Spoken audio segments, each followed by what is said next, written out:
ఇప్పుడు ఈ కొమ్మటం కొంతమంది ఏమంటారంటే ఈ కొమ్మటం ఉండడం వల్ల కాయలు వస్తాయేమో ఇట్లే పెంచేస్తారు. అది కరెక్ట్ కాదు. అంటే ఎట్లా ఉన్న కొమ్మ అట్లానే ఉంచి కాపు వచ్చిన కాడికి తీసుకుందామని ఆలోచిస్తారు. అది కరెక్ట్ కాదు.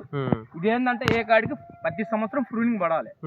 ప్రూనింగ్ పడ్డ తర్వాత మనం వేసిన పిండి గాని, ఎరువు గాని, స్ప్రే గాని, రసాయనాలు గాని మొత్తానికి కూడా మంచిగా డెవలప్మెంట్ కావడానికి చెట్టు అనేది తీసుకోగలుగుతుంది. ఇంకోటి, ఈ ప్రూనింగ్ చేయకుండా మీరు ఏది చేసినా కూడా డెవలప్మెంట్ కాదు. అందుకు ఈ ప్రూనింగ్ చేసి చూపిస్తాను. ఈ చెట్టు ఇప్పుడు ఎట్లా ఉందో, ప్రూనింగ్ చేసినాక ఎట్లా ఉందో చూడండి. ఓకే, చేయండి. ప్రూనింగ్ అనేది మంచి ఆలోచన. ప్రూనింగ్ అనేది కంపల్సరీ. ఏ చెట్టుకైనా ప్రూనింగ్ పడితేనే గ్రోత్ అవుతుంది.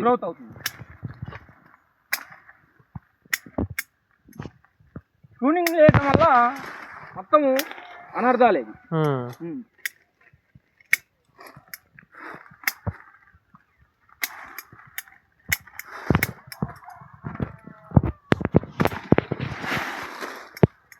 ఎంత వేసుకోమే కదండి. అంతే కదా. ఇదంతా వాల్ కొమ్మ అంతా వేస్ట్. రేపు కాపు వచ్చినప్పుడు మొత్తం నేలక అనుకుంటుంది. కొంతమంది ఏమనుకుంటారంటే ఈ కొమ్మ ఉంటే మనకు కాయ ఉంటది కదా అన్న ఆలోచన ఉంటుంది. అది కరెక్ట్ కాదు.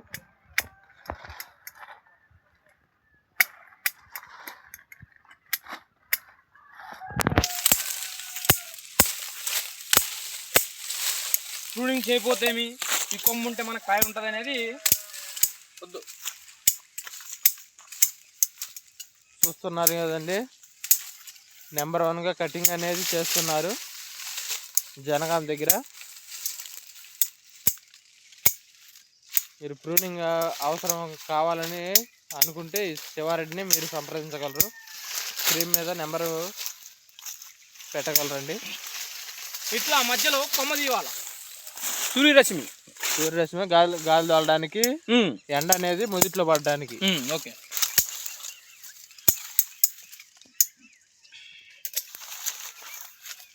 చూడండి ఇందాక ఎట్లా ఉందండి చెట్టు. ఇందాక చింపిగా ఉంది, అడవిలో చెట్టు ఉన్నట్టు ఉంది అనమాట. ఇప్పుడు ఇదంతా వేస్ట్ కొమ్మ కదండి. అవును, అందుకు కాబట్టి కటింగ్. ఓకే, ఈ కటింగ్ పెట్టడం వల్ల అన్నిటికీ ఇప్పుడు ఈగ కానీ దోమ కానీ పండు ఏది ఉండదు, నిలబడడానికి ఏది లేదు. అట్లా ఈ కటింగ్ పెట్టడం వల్ల ఫ్రూటింగ్కే చెట్టు 10 సంవత్సరాల బలంగా ఉంటుంది. ఓకే, అట్లా చూడండి ఇందాక ఎట్లుందండి. ఇందాక బాగా చెట్టు అది ఇప్పుడు చూడటానికి బాగుంది, గ్రోత్ కావడానికి బాగుంటుంది. కాండం మొదలడానికి కాండం కూడా లావు అవుతుంది. కొట్టినా కూడా చెట్టు అంతా వస్తుందండి. అవునండి. అట్లా